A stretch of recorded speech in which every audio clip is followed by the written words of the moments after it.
Good morning. जैसे कि अभी आप लोगों ने कक्षा 9 में पढ़ा कोशिका के बारे में। कोशिका की खोज किसने की, कोशिकाएं क्या होती हैं, और उसके बाद मतलब किस प्रकार से सभी वैज्ञानिकों ने कोशिकाओं की खोज की। तो हमने आपको बताया था कि कोशिकाएं जो होती हैं वो दो प्रकार की होती हैं, एक प्रोकैरियोटिक और एक यूकैरियोटिक। प्रोकैरियोटिक कोशिकाएं जो होती हैं वो एक कोश की होती हैं, और जो यूकैरियोटिक कोशिकाएं होती हैं वो बहुकोश की होती हैं। प्रोकैरियोटिक कोशिकाएं जो होती हैं उसमें सिर्फ और सिर्फ एक कोश की जीव जो होते हैं वो प्रोकैरियोटिक के अंतर्गत पाए जाते हैं। जो यूकैरियोटिक होते हैं वो बहुकोशिकीय जीवों के अंतर्गत पाए जाते हैं। तो हम देखेंगे प्रोकैरियोटिक और यूकैरियोटिक कोशिकाओं में अंतर क्या है। तो सबसे पहला अंतर है कोशिका भित्ति प्रोटीन तथा कार्बोहाइड्रेट की बनी होती है। तो इनकी जो कोशिका भित्ति होती है वो किसकी बनी होती है, प्रोटीन तथा कार्बोहाइड्रेट। अब कोशिका भित्ति किसे कहते हैं, तो मान लीजिए कोई जीव है, उसके शरीर की जो सबसे बाहरी लेयर या सबसे बाहरी परत होती है वो क्या कहलाती है, कोशिका भित्ति कहलाती है, जो हमें सुरक्षा प्रदान करने का कार्य करती है। और यूकैरियोटिक कोशिकाओं में इनकी जो कोशिका भित्ति होती है वो सेलुलोज की बनी होती है। फिर उसके बाद दूसरा जो होता है माइटोकॉन्ड्रिया, इसमें क्या होता है, अनुपस्थित होता है। मतलब प्रोकैरियोटिक कोशिकाओं में माइटोकॉन्ड्रिया क्या होता है, अनुपस्थित होता है, और यूकैरियोटिक में क्या होते हैं, उपस्थित होते हैं। जैसे कि हम लोग जानते हैं कि माइटोकॉन्ड्रिया को कोशिका का पावर हाउस कहा जाता है। मतलब ये हमारे शरीर को क्या करते हैं, कोशिका प्रदान करते हैं। फिर उसके बाद तीसरा है एंडोप्लाज्मिक रेटिकुलम। एंडोप्लाज्मिक रेटिकुलम क्या होते हैं, अनुपस्थित होते हैं, और यूकैरियोटिक में क्या होते हैं, उपस्थित होते हैं। फिर उसके बाद प्रोकैरियोटिक में नंबर 4 है राइबोसोम 70S के पाए जाते हैं। मतलब राइबोसोम जो होते हैं वो दो प्रकार के होते हैं। सबसे पहला जो होता है वो 70S है और दूसरा जो होता है वो 80S है।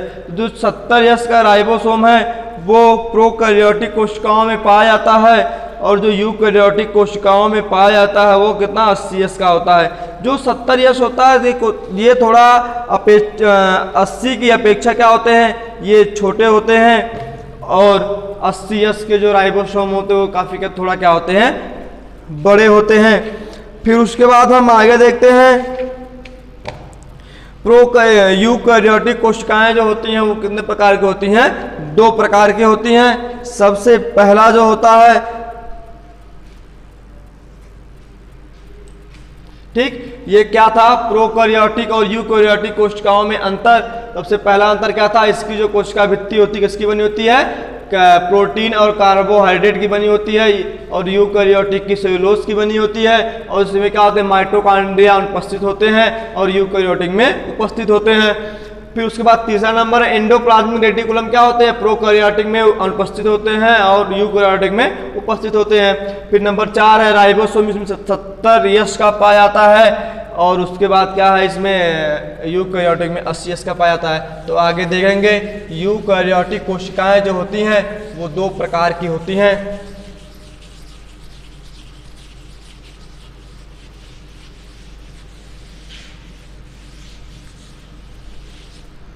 तो यूकैरियोटिक जो होती है वो 2 प्रकार की होती है।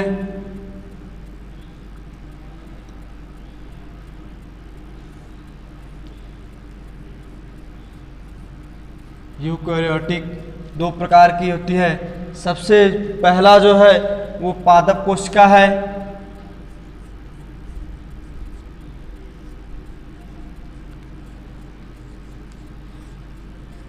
पादप कोशिका, और नंबर 2 है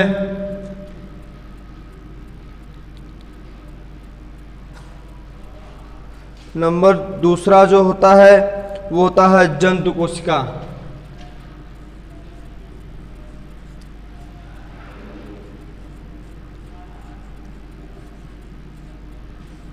जंतु कोशिका मतलब यूकैरियोटिक जो होता है वो दो प्रकार का होता है। सबसे पहला जो है पादप कोशिका और उसके बाद सबसे दूसरा क्या है, जंतु कोशिका। ठीक। और जो पादप कोशिकाएं होती हैं उसमें 3 प्रमुख भाग होते हैं। जो सबसे पहला भाग है वो है कोशिका भित्ति। कोशिका भित्ति। और दूसरा जो है वो है जीवद्रव्य। जीवद्रव्य। और तीसरा जो है वो रिक्तिका।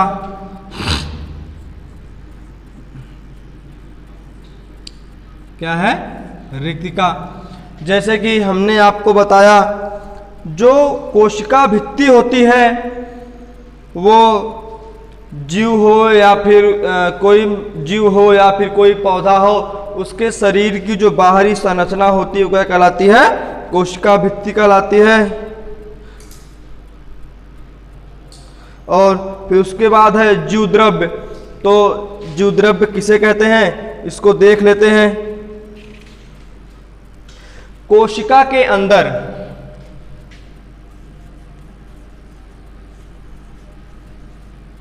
जीवद्रव्य, कोशिका के अंदर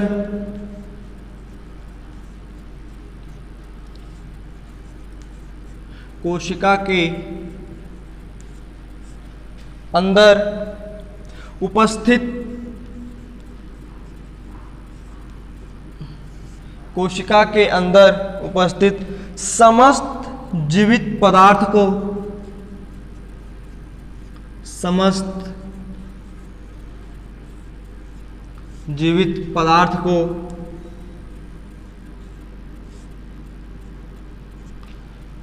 को जीवद्रव्य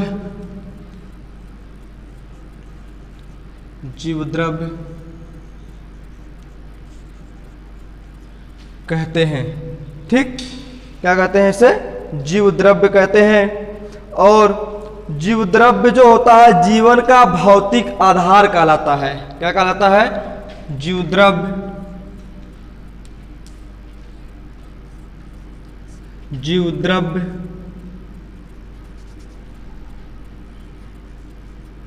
जीवद्रव्य जीवन का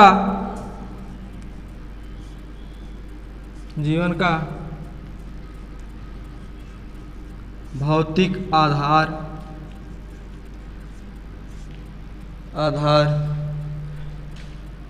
कहलाता है। ठीक, ये हो गया हमारा जीवद्रव्य। तो जीवद्रव्य जो होता है वो 2 प्रकार का होता है। एक सबसे पहला होता है कोशिका द्रव्य। पहला है कोशिका द्रव्य और जो दूसरा है वो क्या है, केंद्रक। दूसरा जो है केंद्रक। तो जो कोशिका द्रव्य है और केंद्रक है हम इसको बारी बारी से पढ़ेंगे। तो इससे पहले हम देख लेते हैं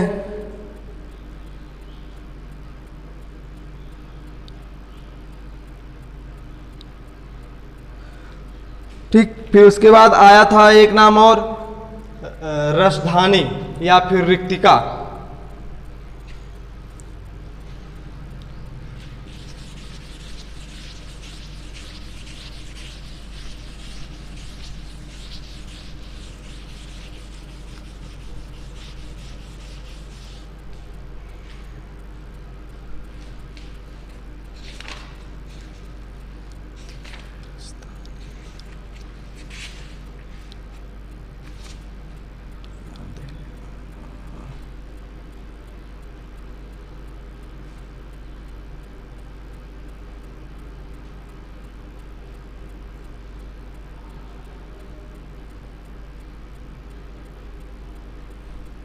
ठीक, अगला देखते हैं हम रसधानी।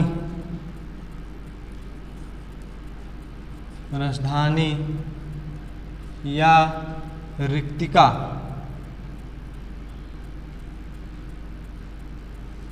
रसधानी या रिक्तिका।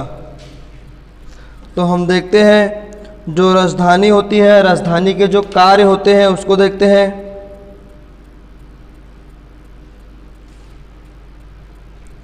रसधानी जो होती है वो जंतु कोशिका और पादप कोशिका के द्रव्य में पाई जाती है।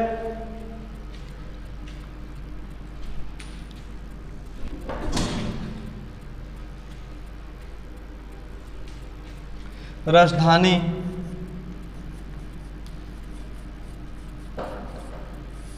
रसधानी जंतु और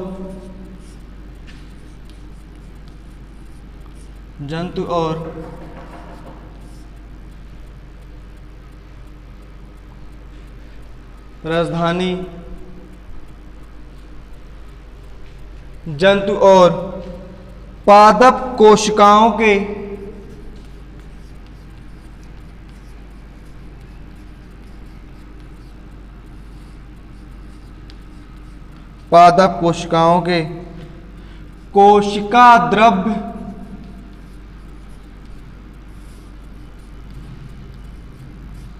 कोशिका द्रव्य में पाई जाती है।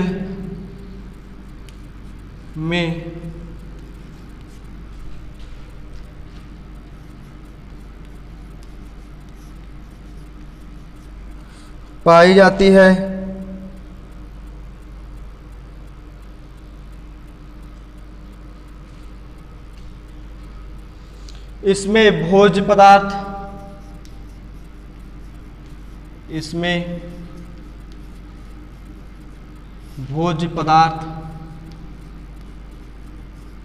संचित